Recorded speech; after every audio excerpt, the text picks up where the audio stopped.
Hello students, welcome to our YouTube channel. This is lecture 4 in the series of computer science lectures for class 11th.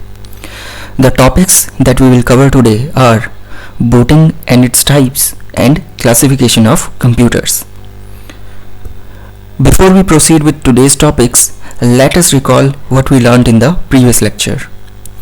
In previous lecture, we covered the definition and working of computer. In this, we gave a simple definition of computer. We tried to understand the meaning of each word that is included in the definition, and we tried to relate those words to the computer. We also saw how computer accepts an input, does some processing on that input, and returns an output. We covered data and information, where we saw what is data and what is information, and how data can be converted into information. We covered functional components of computers. In functional components of computers, we covered all the important components which are basic, primary and necessary for working of computers. We covered input unit, output unit, memory and CPU. We also covered CPU and its types in the same topic, where we saw how a CPU does processing, what are the steps involved in processing, and what are the components inside a CPU. We covered common bus architecture, where we tried to understand the meaning of bus in terms of computer science and how different devices inside a computer can communicate with each other using a common bus. In today's topic, we will cover booting. Booting is a process. We will understand what is the meaning of booting. We will try to understand all the steps that are involved in this process, and we will try to cover the types of booting. We will cover classification of computers, where we will see how do we classify computers with examples, and then we will proceed to classify the digital computer in same topic. So let's start with booting. What is booting? Booting is a process of starting a computer. मतलब booting के द्वारा computer को start किया जाता है. Booting एक process है जिससे हम कंप्यूटर को स्टार्ट करते हैं. Computer does not get started by itself. We have to push some buttons. We have to push the start button to start a computer. When we push the start button, a series of steps are triggered. All these steps are part of booting process. जब हम start button को push करते हैं अपने computer पर, किसी computer को start करने के लिए, तो एक सीरीज़ ऑफ इंस्ट्रक्शंस रन होते हैं, बहुत सारे स्टेप्स और प्रोसेसेस रन होते हैं. उसके बाद हमें एक वेलकम स्क्रीन मिलती है ऑपरेटिंग सिस्टम की. तो हमारे स्टार्ट बटन पुश करने के बाद से लेकर जब तक हमें वेलकम स्क्रीन मिलती है, उस बीच में बहुत सारे छोटे छोटे प्रोसेसेस, छोटे छोटे स्टेप्स इन्वॉल्व होते हैं, और उन्हीं सब स्टेप्स को मिलाकर हमारा बूटिंग प्रोसेस बनता है. So let's see what are those steps. CPU runs a jump instruction from ROM which gives control to BIOS.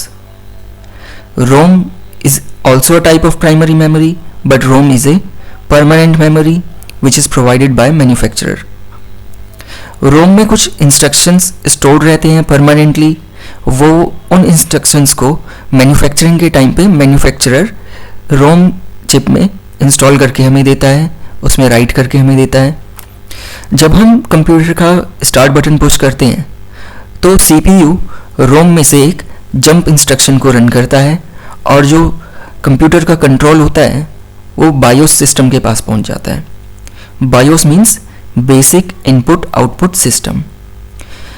आपने कभी देखा होगा जब आपका कंप्यूटर ख़राब हो जाता है, स्टार्ट नहीं होता, तो हमें एक स्क्रीन मिलती है जहाँ पे हमसे पूछता है कि आपकी जो बूटेबल ड्राइव है उसे इंसर्ट करो, या जो ऑर्डर है बूटिंग डिवाइसेस का उसे सेट करो, या अदर सिस्टम वेरिएबल्स को चेंज करो. तो वो सारा काम जिस सिस्टम के थ्रू होता है उसे हम कहते हैं BIOS.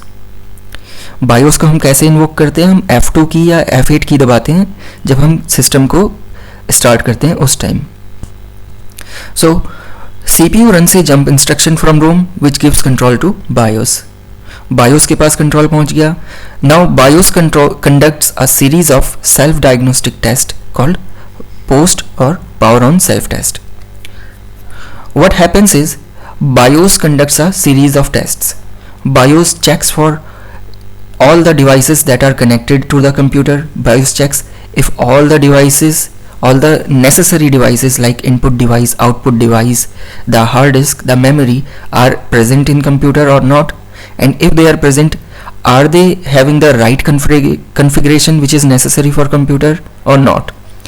All these tests are called self-diagnostic tests, and these group of these tests are called post power on self test.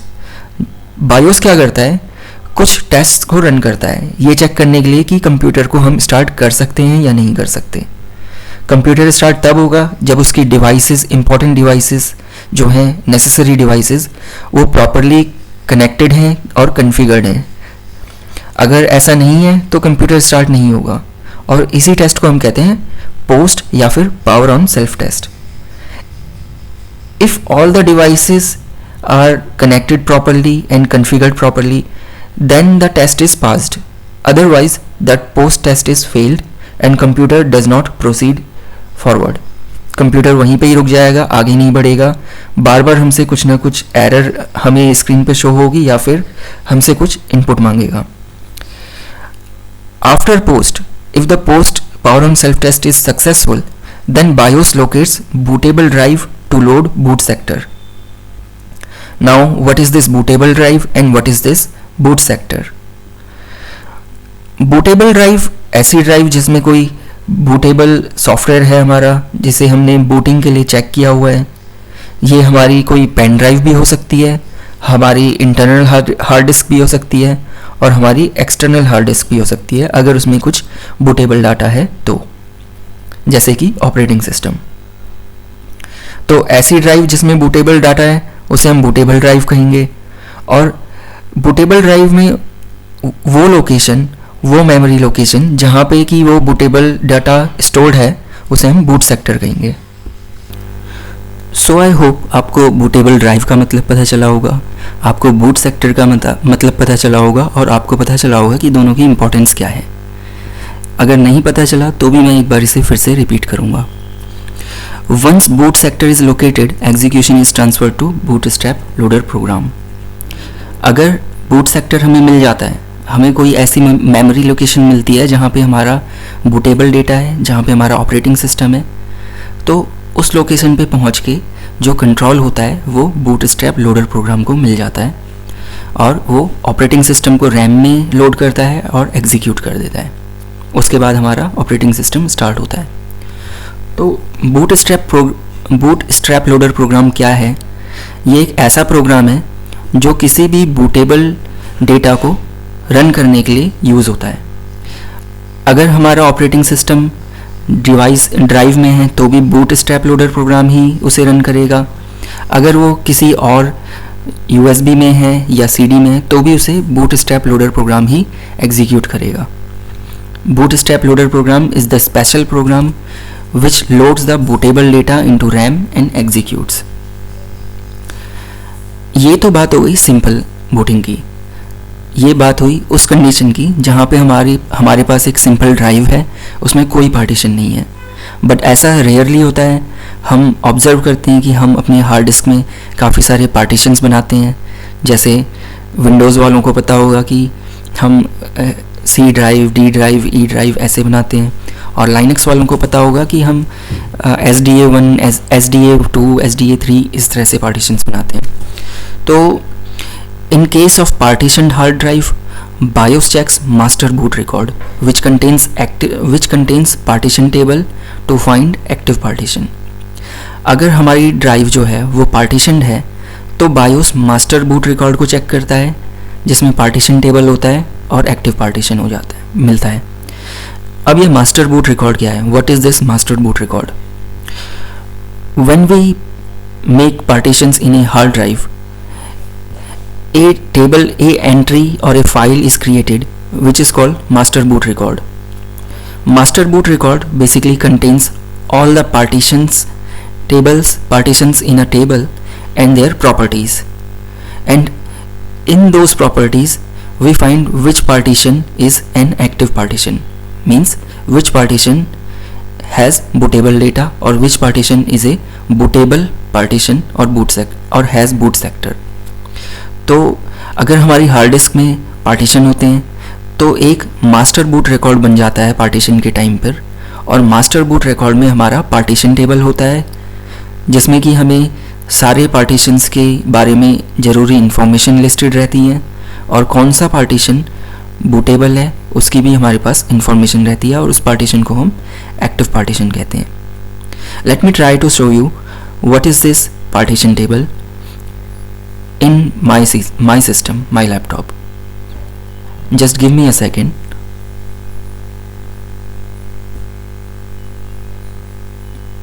So you can see something, a kind of table on the screen. This is a partition table.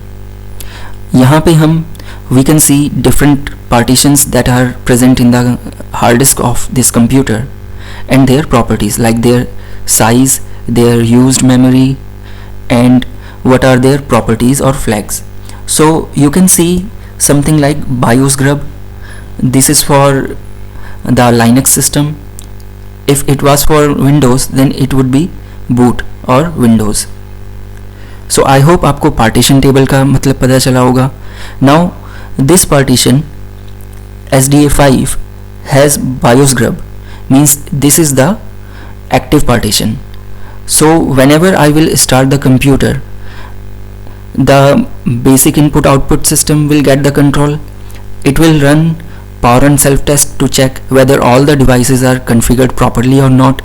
If power on self test is successful, then it will check this record which is called master boot record to see this table, to come to this table. From this table it will search for the active partition which is SDA5. From active partition it will load the it will give control to bootstrap loader to load the operating system and execute it. So I hope आपको partition table और booting process अच्छे से इस partition table के through समझ में आया होगा. अगर नहीं आया तो आप मेंशन कर सकते हैं, मैं आपको फिर से बताऊंगा क्योंकि ये लेक्चर्स आप ही के लिए हैं. So let us revise once again booting. अब आपको सारे टर्म्स और सारे जो भी टर्मिनोलॉजीज़ हैं वो आपको समझ में आ गए हैं. तो आई होप अगर हम एक और बार रिवाइज करते हैं, रिपीट करते हैं तो आपको बेहतर समझ में आएगा. सो CPU runs jump instruction from ROM which gives control to BIOS.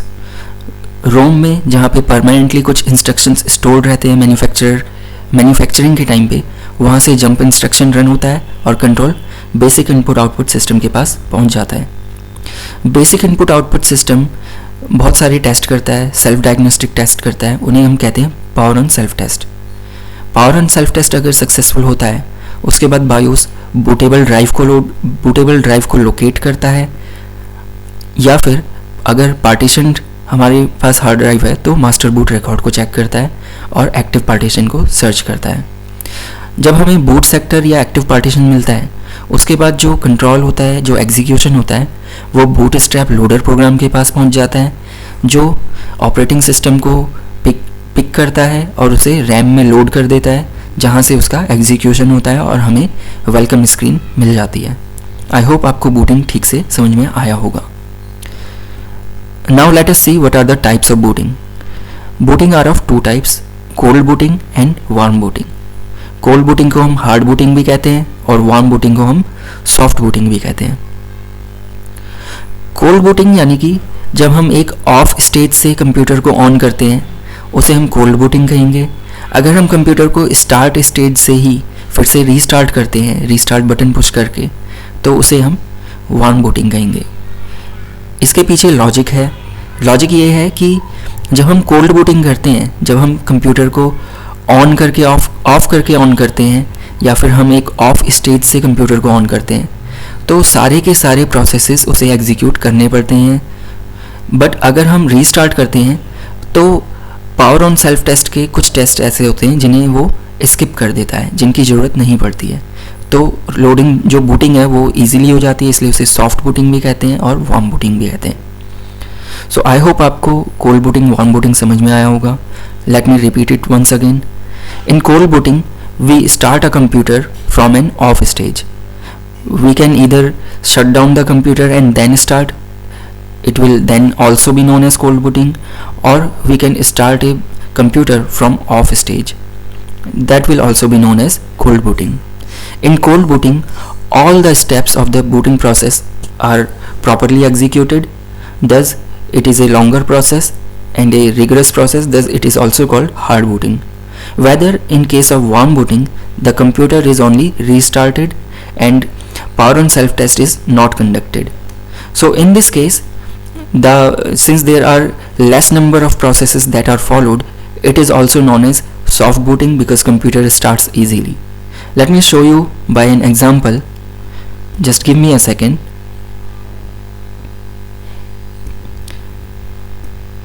Here you can see a logout screen. This is from my computer.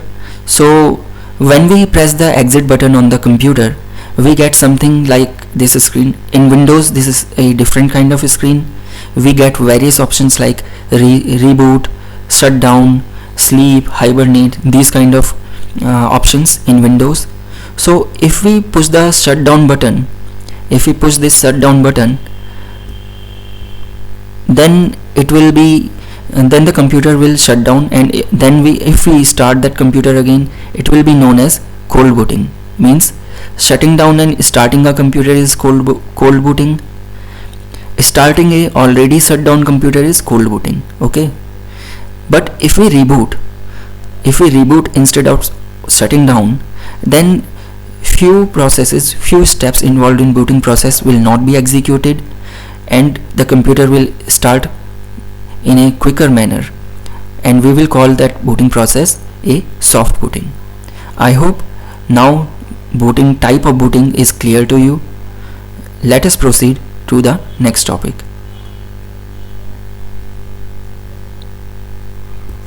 Next is classification of computers. How do we classify a computer? What are the criteria to classify a computer? See, there is no single criteria. There are numerous criteria according to which we can classify computers. But according to our syllabus, we are classifying computers according to what kind of data the computer processes and how it processes. So we classify computers on the basis of its input and its processing. What kind of data it processes, whether it processes discrete signals or whether it processes continuous changing physical quantities. So first type is digital computers. Digital computers uses digital input and discrete data for processing. In digital computers, the processing is done in machine language, in the language of binary language. Binary means ones and zeros. Digits में calculating होगी, हम digits में input देते हैं और computer भी digits में ही उन नंबर्स की प्रोसेसिंग करते हैं. हमने फर्स्ट जनरेशन ऑफ कंप्यूटर्स में देखा था कि जो कंप्यूटर है उसे केवल मशीन लैंग्वेज ही समझ में आती है. Computer can only understand machine language which is a digital language and also a binary language. By meaning of digital, we means that it consists of only numbers. By binary means it consists of only two numbers, that is 1 and 0. So digital computer uses digital input and discrete data, means data is fixed, value of digits are fixed. ऐसा नहीं है कि हमारे पास countless digits हैं और हर digit का data, हर digit का मतलब चेंज है. अगर हम 1 लिखेंगे तो 1 का मतलब 1 ही रहेगा, अगर हम 0 लिखेंगे तो 0 का मतलब 0 ही रहेगा. ऐसा नहीं होगा कि ये 0 हाफ है और ये 1 हाफ है. So it is discrete data, means fixed data, means the values are fixed. इनके एग्जाम्पल्स बहुत सारे हैं, न्यूमरस हैं. All the computers that we see in our life at our home are mostly of them are example of digital computers. Like our smartphones are digital computers, our personal computers, laptops, these are examples of digital computers. The mainframe systems, the supercomputers, all these are examples of digital computers. Now what is analog computers? We saw in digital computers that the digital computers use digital input and processes that input using some digital functions. But in analog systems, analog computers uses continuously changing physical quantities. Analog computers क्या करते हैं कि कोई continuously जो change हो रही है ऐसी क्वांटिटी को लेते हैं एज अ इनपुट और उसी को प्रोसेस करके हमें आउटपुट देते हैं. जैसे कि ये स्पीडोमीटर है बाइक का, आपने देखा होगा. If you have a bike of not the modern bikes that have digital speedometers, but like legacy bikes and old bikes, they had a speedometer जिसमें एक नीडल होता था जो कि इंडिकेट करता था स्पीड को रियल टाइम में. So this is an example of analog computer. Analog computer uses continuously changing physical quantities. See, speed of a bike or a car or any vehicle changes continuously. So the needle indicator used to show us the real time speed, and as the speed changes, the needle indicates the change in the speed. So it is processing a continuously changing physical quantity, because the speed is that continuously changing quantity here. So speed is changing continuously and it will show us the speed in a real time manner. So these kind of computers which uses continuously changing physical quantities are called analog computers. The physical quantity can be of any type. Like if you have the motor pumps in your house, for water motor pumps, you will see ammeter and voltmeters on them. In your physics lab you will see the ammeter and voltmeter with needle system. All these are example of analog computers. Now there is another kind of computer called hybrid computers. Hybrid computer utilizes features of digital as well as analog computers. By the name hybrid, we can understand that hybrid is a system which has the properties of both digital and analog computers. Now what are the digital features and what are the analog features? See, there are many kind of computers which can use both analog and digital systems. They can use analog feature to get the physical quantity, and they can use digital feature to represent the quantity. Like in your bikes, in your modern bikes, the speed is sensed by the analog feature, but it is represented in numbers, continuously changing digits on LCD screen. That is a digital feature. The best example of hybrid computer is this gas pump station. Here the gasoline or the petrol is pumped using the continuous changing property. So it is measured by analog system. Analog system measures how much petrol or gasoline we have inserted in our bike or we have put in our cars. But that data is represented by a LCD screen which shows how much amount of that data, how much amount we have to pay, and how many liters of petrol or gasoline we have taken so far in the real time. So this is the best example of hybrid computer. There are many other examples like modern ECG machines. Old ECG machines were the example of analog computers. ECG machines हम hospitals में देखते हैं कि हमें एक graph जैसा मिलता है ICU वगैरह में, जहाँ पे पेशेंट की हार्ट बीट्स वगैरह मॉनिटर होती है एक वेव फॉर्म पैटर्न में. वो ECG मशीन्स होती है. अगर उसमें हमें LCD स्क्रीन भी इंक्लूडेड है तो वो मॉडर्न हो जाती है और उसे हम हाइब्रिड कहते हैं. अगर उसमें कोई LCD स्क्रीन नहीं है, सिंपली ग्राफ रन हो रहा है, तो उसे हम ECG मशीन कहते हैं, एनालॉग ECG मशीन कहते हैं.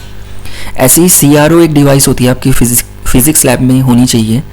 CRO में हम किसी सिग्नल की फ्रीक्वेंसी को हम चेक करते हैं, मेज़र करते हैं. तो CRO also makes a graph. CRO is an example of analog computer. Another very important hybrid computer, or another very good example of hybrid computer, are our fitness tracker bands. We have seen, या आपने देखा होगा कि MI band हो गया या Garmin हो गया या बहुत सारे ऐसे फिटनेस ट्रैकर बैंड्स होते हैं जो हमारी हार्ट बीट्स को मॉनिटर करते हैं. हार्ट बीट्स को मॉनिटर तो वो फिज़िकल क्वांटिटी के टाइप में करते हैं, एनालॉग फीचर का यूज़ करके करते हैं, बट जब उसे रिप्रेजेंट करना होता है, उसे प्रोसेस करना होता है, तब वो या टाइम को शो करना होता है तो वो एक LCD स्क्रीन का यूज़ करते हैं जहाँ पे प्रोसेसिंग डिजिटल सिग्नल्स के थ्रू होती है. सो आई होप आपको डिजिटल, एनालॉग और हाइब्रिड कंप्यूटर्स समझ में आ गया होगा. So let us move to the next slide. Next slide is classification of digital computers. We have seen that we can classify computers into digital, analog and hybrid. But since digital computers are very important, we see these digital computers in everyday life, and our computer science syllabus is mainly focused on digital computers. So we are covering the classification of digital computers here. Digital computers can be classified into 4 categories according to their processing powers and their uses. How much processing power they have, what are the capabilities of these computers. According to these features, we classify digital computers into 4 categories: micro, mini, mainframe and supercomputers. Their processing power is in the same manner. The micro has the lowest capacity and the supercomputer has the highest capability. So let us try to understand what are their features and where do we use these computers. Microcomputers are smallest computers. These computers have a very limited memory and the processing power. We use these computers at our homes and for personal use. The laptops, the PCs, the terminals, all these computers come under microcomputers. Microcomputers are basically designed for individualized use. We can do many different kind of operations on these computers, but the difference is their size. They are small in size and their capacity. They have a limited capacity or a small capacity. We cannot push too much these microcomputers. अगर हम बहुत ज़्यादा load डालेंगे तो इनसे handle नहीं होगा. Next in line is mini computers. Mini computers do have the processing power between microcomputer and mainframe. They are more powerful than microcomputers but less powerful than mainframes. Mini computers are generally used as servers in shops, in large shops and also in small offices. Mini computers में क्या होता है कि हम काफ़ी सारे computers को connect करते हैं इन कंप्यूटर्स से, या सिंपल टर्मिनल्स को कनेक्ट करते हैं और प्रोसेसिंग पावर, मिनी कंप्यूटर की प्रोसेसिंग पावर को एक्सप्लॉइट करते हैं. Mini computer have a good processing power, better processing power than micro computers. It can support up to 200 or 300 concurrent users. So what do we do is we extend the mini computer and attach the different terminals, different monitors and keyboards and mouses to this computer, to a single computer, to perform different tasks concurrently. So basically it is a single computer which has multiple terminals in a small organization or small office. Mainframes are very powerful computers. In the picture here, what you are seeing is a mainframe computer. It is a single mainframe computer which is established like this. Mainframe computer needs continuous monitoring and maintenance and air conditioning.